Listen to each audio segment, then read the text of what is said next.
So my life pretty much derailed back in spring 2022. This is when the downward spiral, so to speak, really began for me. Trust me, this is necessary context for the rest of this. I was at Buffalo Wild Wings, watching some UFC fights with some friends and decided to cook up a harmless little parlay before the main card. I'd never gambled on anything before and only had this vague understanding of how it worked. But I had just passed some exams and was about 5 or 6 drinks deep, and the world just seemed so open and rife with possibilities, so I thought, why the hell not? I ended up turning $15 into over $200 that night. But based on the way I was acting, you would have thought I'd won $200 mil. The high was just that good. More visceral than I would have thought. I never reached that high ever again. Even after hitting ludicrous bets that paid out 50 to 60 times more, nothing really came close to replicating it. Which was really the crux of my issues. My dumb ass just kept trying to chase it. As much as I'm sure you'd all love to hear it, I'm not going to go into a detailed timeline of my misery. Just know that it was bad. Probably worse than you're imagining right now. Bridges burned, legal trouble, having to avoid calls from very persistent debt collectors. The works. The only reason I've been able to somewhat keep my head above water for so long was due to my job. It was one of those positions that paid you a lot to sit around in an office and update a spreadsheet every now and then. Maybe an hour of real work a day. I was lucky to land it, even luckier to be able to hang on to it for as long as I did. So when the consultants were hired and the fat started being trimmed, I really had no right to be as shocked as I was when I saw that notification from my manager waiting for me on Teams. I did end up with a pretty decent severance. And can you guess what I did with it? Well, I actually tripled it the following week. Betting on motherfucking golf of all things. Of course, I should have stopped right there and updated my LinkedIn, polished off my suit, registered for some networking events. But no, that wasn't going to work for me. In my head, no work meant more time to learn how to become a more proficient gambler. Every night was spent diving into statistics, deep analytics, line movements, even sports psychology of all things. What's it called when you think you know a lot, but you really don't know shit? The Freddy Krueger effect? Something like that? Things were going alright for a while. Not great, but I was winning just enough that I was able to stomach it all. But then one night I was completely coked out and decided to place a very large and stupid bet on a certain boxing match. It flopped hard. Then, in my desperation to recoup something, I cooked up another long-shot parlay on some fights the following weekend. And I'm sure you can guess what happened. When I was laid off 4 months ago, I had a total of $45,000 in liquid savings and only $35,000 in debts. Across all my accounts now, I'm down to $27.50. As for the debts, I don't even know. I don't want to look. My cards are all maxed, my credit is shot. I can't talk to my family anymore. My friends are no longer my friends, and every day there are people who look like they enjoy breaking fingers standing outside of my apartment building. Sometimes they manage to make it in and knock furiously at my door, and I just have to pretend like I'm not there. By the time I finally came to my senses and began job searching again, I'd already dug a cavern for myself that was going to take some Herculean effort to scale out of. I did manage to get some interviews, but never made it to any second rounds. Maybe I was coming off as too strung out, I don't know. Side tangent. Don't you fucking hate when they ask about gaps in your employment? It's like, fuck off, man. Anyways, I haven't gotten an interview in a while and things don't seem to be looking up there. A few days ago, the collectors actually tried physically breaking down my door. Got real close as well until one of my neighbors, this old military type, came out and threatened to shoot their kneecaps off if they didn't skedaddle. I got lucky there. I can't bank on getting lucky again. Which leads me to last night. I was drunk off some bottom-shelf vodka and decided to try a more shameful and unorthodox method of procuring funds. That method being using AI-generated sob stories to e-beg on Reddit. Yeah, look, I was desperate, wasn't thinking straight. I know. Of course, I wasn't sure how much I'd be able to get out of it. Certainly not enough to put even a tiny dent in the total debt. But maybe just enough to get the collectors off my back. For a while. And what more could I lose from trying? I still had the wherewithal to at least edit out most of the ChatGPT speak in the posts before copying and pasting them to as many relevant subreddits as possible. Predictably, I got called out almost immediately, getting blocked from one community after another. But just when I was ready to give it up, somebody shot me a message. I'll paste it below. Hey there, my name is Scott. I saw your post in ____. That really sucks, man. Really, it does. I've been there and I think I can help. Now I can't just give you money straight up because I don't have much myself, but I can offer you a quick and reasonably trouble-free way to get some. Nothing weird or illegal or sexual, so don't worry about that. I have a friend who's head of a property group that owns a mall. You said you live in ____, right? The mall's located in ____, so it shouldn't be too far of a drive. In any case, you'll be compensated for fuel. So here's the crux of the proposal. You see, the mall's not doing too well. These days I think most malls aren't, but the location for this one is just so awful that it's doing worse than the rest of them. But for whatever reason, this guy isn't quite ready to let go of it. It's not that he even really cares about it being profitable. He just doesn't want it to get shut down and repurposed for something else. For whatever reason. You know how weird rich people can be. Have you ever heard about mystery shoppers? It's not as eerie as it sounds. They're just people who are hired to walk around malls and shopping centers, pretending to be customers. That's basically what he's recruiting for. To make it look like the place still has some juice left in it, so that he can delay the inevitable for as long as he can. Again, for what, I don't know.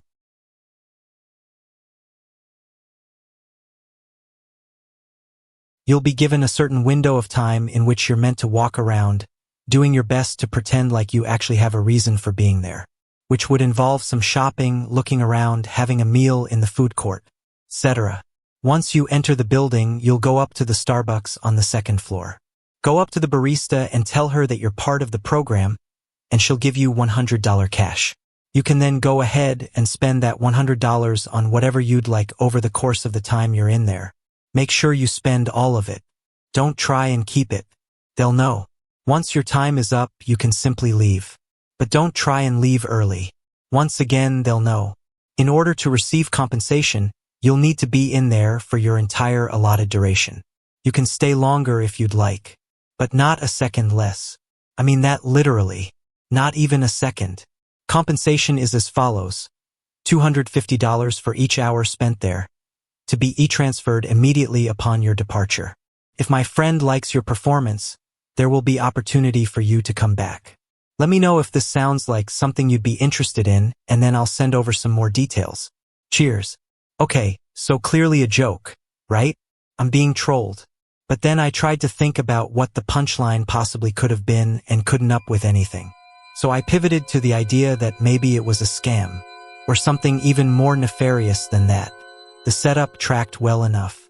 Lure people out to somewhere remote under the pretense that they're about to make some good money. But not such good money that it seems like a glaring trap. $250 an hour for walking around a mall is just skirting that edge, in my opinion. But what the fuck are they planning to do once I get there? Mug me? They know I'm broke as shit and don't have anything, so that can't be it. So what else do I have that's valuable? My organs? Maybe they'll kidnap me and torture me to death on the dark web? I think the reason I'm typing this all out is because I'm hoping when I read it back, something will click. That I'll be able to come to my senses and realize just how bad an idea it is. Because right now, against all logic, I'm genuinely considering it. Because those fuckers are pounding on my door again. This time, they knocked for like 20 minutes straight. It got intense enough that I really thought they were going to give another go at breaking it down. But they didn't. Lucky me. I've thought about spending less time here so that if they ever do storm in, I won't have to make a break for the fire exit. But I don't know where I'd go. Maybe the library or the gym. Though if it ever comes to a point where I'm having to do all that, it's basically already over for me. That's no way to live. Trying to weigh everything now. Do I have anything to lose besides my life? Could things get worse than they are right now? One of the people I owe money to is this guy named Renzo. I met Renzo at a bar while I was watching Canelo versus Crawford card. What was that, like 9 months ago? Jesus. So anyways, I met this guy there and I was blitzed out of my head and told him very confidently to bet the house on Crawford. He seemed to like the cut of my jib, so he went ahead and did so. Not quite the house, but a pretty fat stack. I made him some good money that night. Made some good money myself. Then we just drank and drank until things got hazy, and the only other thing I really remember before waking up in his apartment the next morning, not what you think, was my face being pressed down into cold concrete. My clothes were still on, phone and wallet still in my pockets, and I was just slumped over on a couch with one side of my face stinging so bad it felt like something was pulsating beneath it. Looking at myself using the camera on my phone, I could see that half of my face was red and swollen, scratches overlapping each other like a bloody lattice. Then Renzo comes into the living room saying he couldn't believe what I did last night and how much of a dog I was. I didn't know what he was referring to, and I still don't. I never asked. So that's how I met the guy. I'd later find out that he traffics a lot of cocaine over the border and does a lot of it himself. And that there's a small jar sitting next to his television containing several shriveled, dried up human ears that he claims used to belong to the members of some outlaw gang in the Old West. I'm sure a reasonable person would have considered these things very carefully and concluded that they might be better off keeping their distance. But not me. In fact, I did the worst thing anybody could have possibly done. I ended up borrowing some money from him, only around $3,000. Maybe not a lot to some of you, but when you're dealing with this guy, it's still $3,000 too much. To be fair though, he was the one that had first offered it up, told me to throw it on whatever I thought might get me some coin. And if I won, we could share the profits. I guess he was under the impression that I was some sort of master sports bettor and that I knew what the fuck I was doing. I should have asked him what would happen if I lost before I'd accepted it. And I did lose it. All of it. Couldn't pay him back even a cent. I didn't hide it from him, just told him the facts straight and clear. To which he'd smiled, told me it was all right, that I had a week to pay him back. That week turned into a month, then 2 months. Then I just started flat out avoiding him. Wasn't picking up his calls, being very careful to scan my surroundings for any sign of him whenever I was out. Eventually I guess he snapped and sent his goons after me, and now here we are. The reason I bring Renzo up is because he's the most pressing issue in my life right now. The guy's clearly not going away, and if I don't placate him soon, something very bad is going to happen and I'm not going to be able to run from it. I just gave him a call, apologized for ducking him, and then asked him plainly how much money I'd need to give him at this point to square everything up, for him to call off his goons and leave me be. He told me $10,000. And if I didn't give it to him by Tuesday next week, he'd come up to my apartment himself and blast the door off its hinges. And that I could try leaving the city or getting the police involved, but that it wouldn't matter because eventually he would get me. And once he did, he'd skin me alive before tossing me into a vat of boiling oil.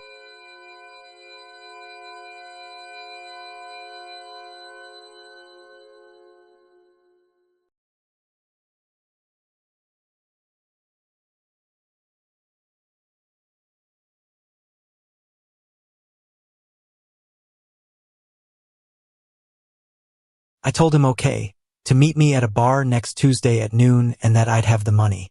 Then I hung up. Now I'm really panicking. I mean, I doubt the guy has access to a vat of boiling oil large enough to toss a body into, but I kind of believe him about the skinning alive part. $10,000 divided by $250 is 40 hours. I have about 170 hours before I have to meet him. I just messaged Scott back, telling him I was very much interested in the mall thing. Let's see what he says. It didn't take long for Scott to get back to me. He said he was glad to hear it, then asked when I could start. I told him immediately. Then I asked him how many hours he could get me before Tuesday. He told me he could maybe swing 35. I told him I really needed 40 and was there any way we could make that happen. He said no, 35 was a hard limit, but that he could probably vouch for me and get my rate up to $265 an hour. Then I tried pushing for $285, claiming that'd be the minimum I'd need in order to stave off eviction, basically trying to guilt him into it. It was a long back and forth, but eventually we were able to come to a mutual agreement. He then sent me an address and told me to be there from exactly 2 to 9 tomorrow. I told him I appreciated it and sent him the details he'd asked for, which was just my name, age, phone #, email. And that's it. No address, work history, social security number, literally anything else. They didn't even ask for a picture of my ID, which was convenient, but also sketchy as fuck. I mean, I could have been a literal bot, and how would he know? So many red flags that you could supply a parade with them. But it's not like I really have the luxury of backing out at this point. Maybe I could try leaving town. But I don't think I'd get too far. I don't think it'd end well. I told him I'd be there. A few hours later, he sent me another message, via email this time. Hey __, it's Scott. Please remember this before you go. It's really important that you do your best to act like a real customer. From the moment you step inside to the moment you leave. If anybody comes up to you and asks you what you're doing, tell them you're shopping or going to see a movie or grabbing lunch or just killing some time. Have a response ready and deliver it clearly and confidently. Absolutely no acting like a deer in headlights. Just be calm. Be natural. Don't think about it too much. And while you're in there, don't ask any questions of your own. You see or hear something weird, just ignore it. But if you ever feel like you're in genuine danger, don't hesitate to leave. You'll be paid in full for the day. Should any incidents transpire, please let me know. Tell me exactly what happened and I'll relay it to my friend. He likes to keep tabs on that sort of stuff. Also, one more thing I should have mentioned at the start. Try to keep what you see in there to yourself. Try not to talk about it too much. But if you do, because I know you probably will, just make sure to leave out the specifics. I know it sounds contradictory, but my friend would rather keep everything contained here. Good luck, man. Rooting for you.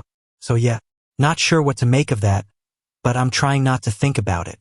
I thought about sending Scott another message, asking what kind of danger I could possibly expect. But fuck it. Don't bite the hand that feeds you or something. It's late now and I'm watching Breaking Bad for the 4th time, and I have about 8 hours before I need to be at the mall. I really should get some sleep, make sure I'm mentally sharp for tomorrow. But my heart's beating pretty fast and I get the sense that rest won't come easy right now. I looked up the address and it does seem to be a real, active place with real reviews. Nothing glaringly off about it other than the location. It's about a 25-minute drive from my apartment and it's pretty out of the way, not very accessible. I think I have just enough left in my account to fill up my tank with just enough gas to get me there and back. Then that's it. So if this does turn out to be some stupid joke, then I'm really screwed tight. I'm done for. But I'll be screwed tight if I show up or not. And even if it is a trap and I show up and immediately get shot in the head or get kidnapped and tortured, well, at least that means I won't have to deal with a lot of annoying shit in the future. Framing it that way, it really is a win-win-win and I'm starting to feel better about it all. I'm sitting in my car right now and I'm feeling oddly mellow, more than I have in a long time. Could be a defense mechanism, my psyche trying to brace me for the unknown. Could also be the vodka Red Bull concoction I've just finished chugging. Whatever it is, I'll take it. The parking lot here is larger than I'd expected and about a fifth of the way full, which is surprising to me, given the location. It might be a stretch to call it the middle of nowhere, but just based on a cursory glance, you could make a case for it. No other buildings around. No other sign of life at all. Just a desolate stretch of highway on one side and a dense forest on the other. It's about 10 minutes out of the city, smack dab between some gray industrial area and a long stretch of farmland. I cannot fathom what the target demographic was here. It's about 10 before 2. A lot of thoughts running through my head, but I'm doing a good job of stamping most of them out. In another 5 minutes, I'll head in. It's just after 8 now, and I'm sitting in the food court, sipping on the remnants of a milkshake. Not so mellow anymore. It's been strange here. Real fucking bizarre. I'm still trying to process it. When I'd first entered, which I made sure to do at exactly 2, I'd followed Scott's instructions and immediately headed up to the 2nd floor. Looking around the place, it seemed typical enough. There was the usual fare. H&M, Foot Locker, Bath and Body Works, Sephora, candy shops, stores selling cute but useless toys and knickknacks. Not quite bustling with activity anywhere, but also not empty enough for it to feel eerie. Though it feels really weird knowing that everybody you pass by is likely there for the same fucked up reason you are. So I've been trying to avoid making any eye contact. I spent a lot of time searching around for the Starbucks and eventually found it tucked away in some corner, all the way at the end of a long string of dead and vacant storefronts.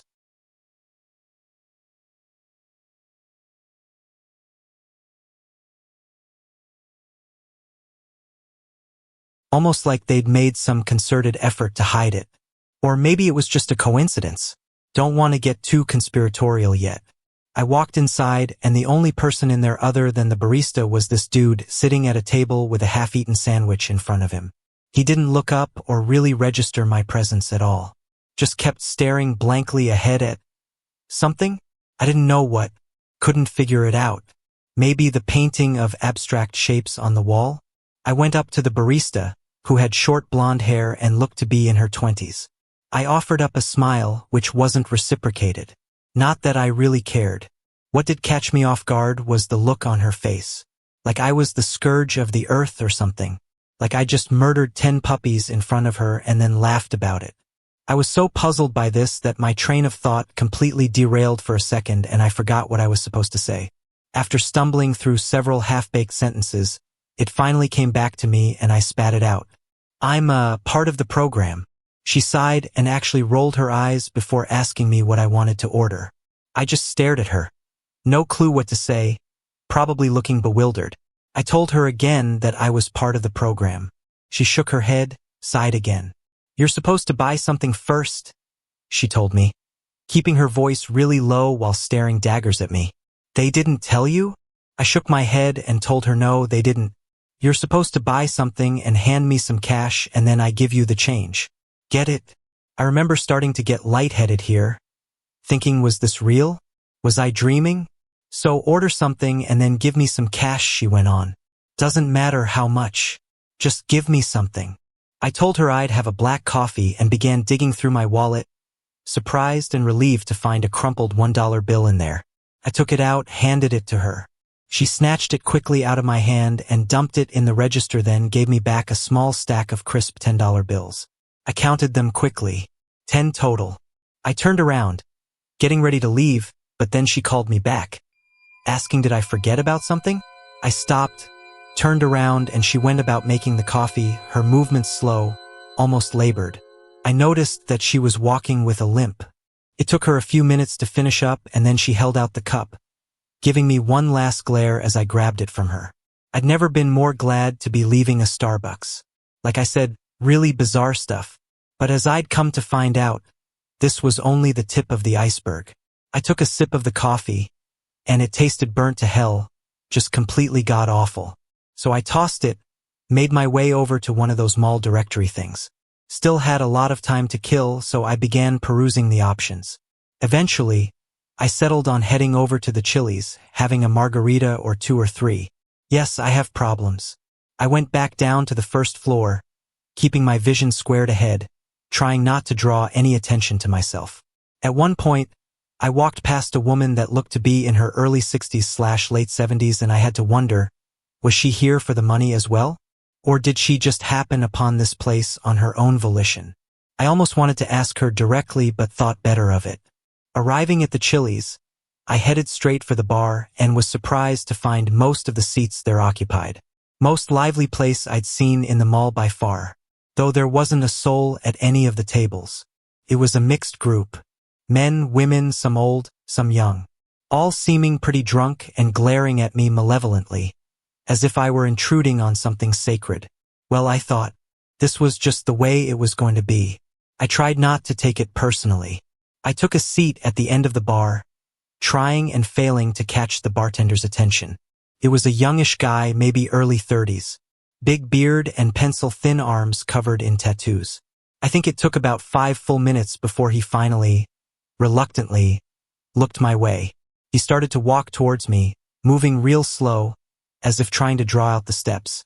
Yeah? Is all he said to me, his tone oozing with cold contempt. I told him that I'd have a margarita, along with a Budweiser. For a while he continued to stare at me, his expression implying that I'd crossed some sort of line by asking to be served alcohol at a bar at a fucking Chili's. Then he took a deep breath through his nose and turned away, walked over to the liquor shelf. I watched him as he dumped some tequila into a glass, threw a lime wedge in it, topped it off with a messy splash of Sprite, spilling most of it onto the counter. Then he walked back over, set it down roughly in front of me, walked away again. He didn't bother with the Budweiser, and I didn't bother pressing him for it. More trouble than it was worth, I reckoned. I sat there and sipped my drink slowly, watching CNN on the television but not really paying attention to it. It was hard to focus on anything at all when you could just feel that every single pair of eyes in the room was stuck onto you like glue. That you were the center of attention for reasons that were probably not so good. I finished the drink and felt like I needed one more to get a tolerable buzz going. Tried to get the bartender's attention again, but this time, he just straight up ignored me. Just kept facing ahead while leaning against the back shelf, taking swigs out of a Smirnoff bottle before putting it back. Lightly swaying on his feet. The guy was plastered. At a point, it starts to become a blow to your ego. And this was about that point. I began shouting at him. Something like, "Come on, man. Can a guy not get a fucking drink?" Maybe, probably, with a bit of an edge in my voice. But he still wouldn't look at me. I looked down at the rest of the bar and suddenly nobody else was looking at me either. It's like the entire room had suddenly and collectively agreed to pretend like I no longer existed. "What the fuck is wrong with you people?" I shouted. "Nothing against you, buddy." Somebody, I couldn't see who, shouted back. "There's just too many people in here right now." I asked out loud what the hell that was supposed to mean.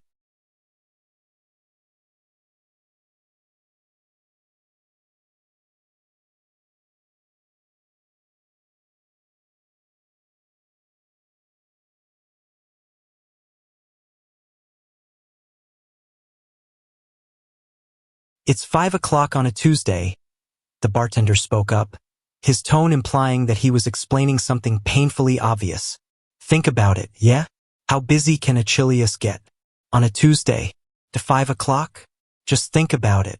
If we don't sell this, then nobody gets paid. So quit your whining and come back when it's emptier." Any further questions of mine fell on deaf ears. I was invisible again. I slapped one of the $10s onto the counter and stood up, left the place. For the next few hours, I sort of just wandered around, my head in a bit of a daze. Still not fully convinced this wasn't a dream. I went over to the food court, ate some KFC. The guy working the counter there didn't say a word to me, communicating via nothing but head nods. Then when I bit into the chicken, I realized that some of it was still raw. I just ate around it. After that, I went over to the Under Armour store, spent some time looking over some knockoff jackets, the labels read Under Armour, that nevertheless seemed comparable in quality to the real thing. I picked one of them up, along with a t-shirt. Surprisingly, the lady who worked there was actually pretty nice. Actually put some effort into being an employee, or maybe she was a real employee. After that, I was down to just $20 and went over to the movie theater, which was completely empty save for a woman who was asleep behind the box office and some guy sweeping the floors. The screen that was supposed to be displaying what was playing was glitched, completely bugging out. So I went up to the guy, asked him what was on. He just shrugged, said that it could be anything. Then I asked how I was supposed to buy a ticket, and he said all I needed to do was go up to the box office and put a $10 on the counter, then I could go into any of the theaters. But to try and not wake Lindsay up, since she gets real cranky when that happens and he doesn't want to deal with it. I parted ways with another bill, then went into the closest theater, catching about 2/3 of that last Avatar movie, the one with the fire in it. There was only one other person in the theater, sitting near the front. They were there when I'd walked in, and they didn't move after the film had finished. I left the theater and went into a washroom, took a piss, splashed my face with cold water while looking at myself in the mirror, taking deep breaths. Now the anxiety was starting to break through, the fear as well. After I'd finished drying myself, the stall closest to the wall opened up. I looked over, seeing the door hanging ajar but with nobody emerging from behind it. Through the gap at the bottom, I could see a pair of dirty white sneakers. I guess whoever they belonged to was just standing there, which was a really freaky thing to think about, and I left the washroom shortly after, looking over my shoulder to make sure nobody tried following me out. And nobody did. There were a few more odd occurrences after this. I walked past an electronics store, and this short, older dude came out from behind the counter with this big smile on his face and tried gesturing for me to come inside. Cell phone, he kept saying. Fix cell phone. I told him my cell phone didn't need fixing, and his expression dropped like a stone in a lake. I watched him as he walked back into the store and rolled down the security gates and disappeared behind them. Then the lights went off inside. There was also this lady walking around with a metal tray, claiming to be offering samples of cinnamon rolls. The cinnamon rolls in question being dollops of thick, gray, bubbling sludge. Safe to say, I passed on it. At some point, I had what I believe was a panic attack. Never had one before, but I think this was it. Tightness in the chest, an overwhelming sense of dread. I found a bench somewhere and took a seat, pulled up some breathing exercises on YouTube and tried to replicate them. To my surprise, they worked pretty well. I went back to the food court, spent my last $10 on a large peanut butter milkshake from Baskin-Robbins with a bunch of chocolate bullshit blended into it. And that's where I am now. Just sitting here, waiting for 9 to hit so I can get the fuck out of whatever the fuck this place is. But I'm feeling better now, I think. Maybe it's just the dopamine from all the sugar, but I'm feeling alright. Enough that I think I'll be able to get through this. Oh shit, there's a guy walking towards me now. He just sat down beside me. The good news is, I'm back in my apartment now, mostly unscathed. The not so good news is that as much I need the money, I'm not sure if I can go back to that place. So about the guy in the food court. He was young, maybe early 20s. Tall and skinny, brown hair cut into a short fade. Looked like a bog-standard college kid. He sat next to me, started making small talk, asking how my day had been, was the milkshake good, etc.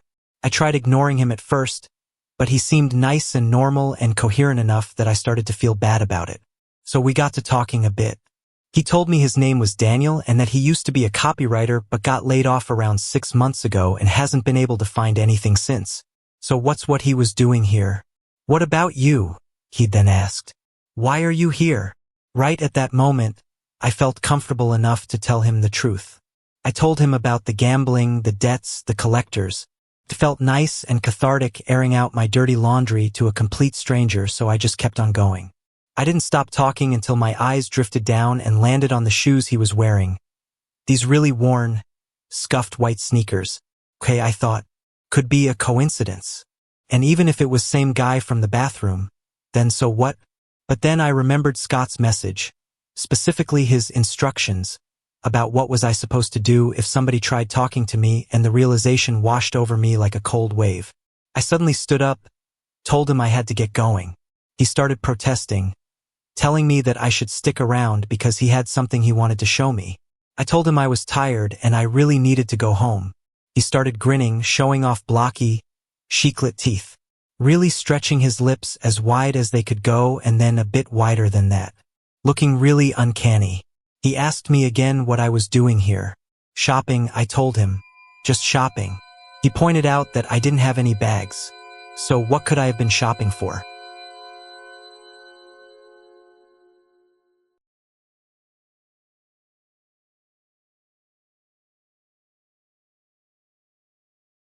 I started scanning the floor around me before remembering that I'd left the Under Armour bag in the washroom. He started laughing in this jovial manner, though there was something clearly ominous beneath it. You're not here to shop, are you? He asked. Then what? Why are you here? I snuck a glance at my phone and saw 8:50. I repeated that I really had to leave and then I turned around, started heading for the exit. To my dismay, I could hear his steps keeping pace behind me. Once I got to the doors, I checked the time again. 8:55. I turned and Daniel, or whoever the fuck he was still there, standing about a half dozen feet away. Don't you have to go home? He questioned, holding on to that grin. Door's right there. Why don't you leave? By now, I was checking my phone every few seconds, no longer making an attempt to hide it. He laughed again, said that if I wasn't going home, I may as well come and see what he wants to show me. Now the panic had returned, and I really had to force myself to stay put for just a few more minutes. Minutes that seemed to be stretching into infinity. But I told myself that I was ready to sprint the second he tried making a move. I started wondering who I was more scared of. Renzo or this fucker right in front of me. Came up inconclusive. As the seconds ticked down, he continued goading me to come with him, each request insinuating more of a threat than the last. The grin slowly fading, twisting into something more outwardly malicious. The moment that the clock hit 9, I tried to bolt, though I didn't get far. The bastard grabbed onto my collar, started dragging me back. I tried yanking myself away, but the fucking freak had this inexplicable iron grip. It was nothing but luck that I'd been wearing one of my old, cheap shirts, the fabric of which was already starting to tear. I jerked myself forward a few more times until it shredded off my back. Once free, I lunged ahead and pushed the door open, vaulting myself outside and tripping over my own feet, elbows planting hard onto the concrete. A searing pain jolted up my arms, and I think I heard something crack. But I wasn't too worried about it in the moment, more concerned about making sure Daniel wasn't about to drag me back inside. I scrambled to my feet and spun around to face the doors, bracing myself for, well, I don't know what, maybe for him to be charging towards me like a bull, which he wasn't. He remained inside, his face now pressed up against the glass, features pancaked into this odd, grotesque visage, staring at me with wide, bulging eyes, relentlessly dragging his tongue across the glass in a circular pattern. Like he'd suddenly forgotten how to act like a human, or maybe he just didn't care anymore, no longer felt the need to keep up the front. I just stood there and stared back, convinced that the second I tried to move, he would do the same. I'm not sure how long this little stalemate of ours went on for, but I remember my heart racing the entire time, beating faster and faster, approaching a point where I thought it might just explode. But eventually, he did leave, detached his face from the glass and spun around and just walked off. I doubled over, puked up some bile and took several deep breaths before walking over to my car, cold and shirtless, watching the sun dip into the horizon. I wasn't expecting to find that my tires had all been slashed. All 4 of them. My stomach dropped. Then it dropped even further once I looked around and saw that my car was now literally the only one in the entire lot.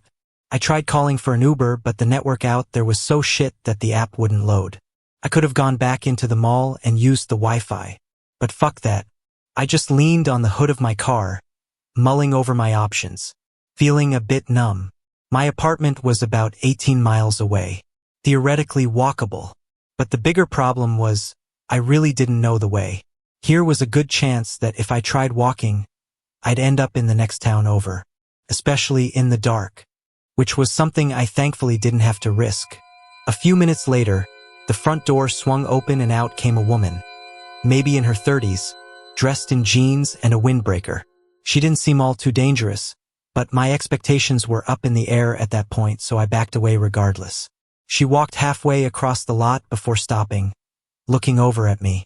It seemed like she was about to say something but then hesitated, looking away for a second before looking back. Then she called out asking if I needed a ride. I told her I'd love one, but could she first prove to me that she wasn't with the maniac that I just escaped from? She said she wasn't with him, but that she didn't know how she was supposed to prove that to me, and that she wasn't going to wait around. So, if I wanted a ride, I should make that decision soon. I shivered. It was starting to get cold out. She never questioned why I was shirtless. I then asked her where her car was. She told me to follow her, but not before flashing the Glock attached to her hip. She said she didn't think I was a threat, but that she absolutely would not hesitate to shoot if I tried anything. I assured her that I wasn't going to try anything. She'd parked about a half-mile away from the mall, on a dirt patch in the forest, well hidden from the road. I asked her why she'd parked all the way out there and not in the lot. She told me the first time she'd left her car in the lot after 8 p.m., her tires had gotten slashed. I then asked her how long she's been working at the mall.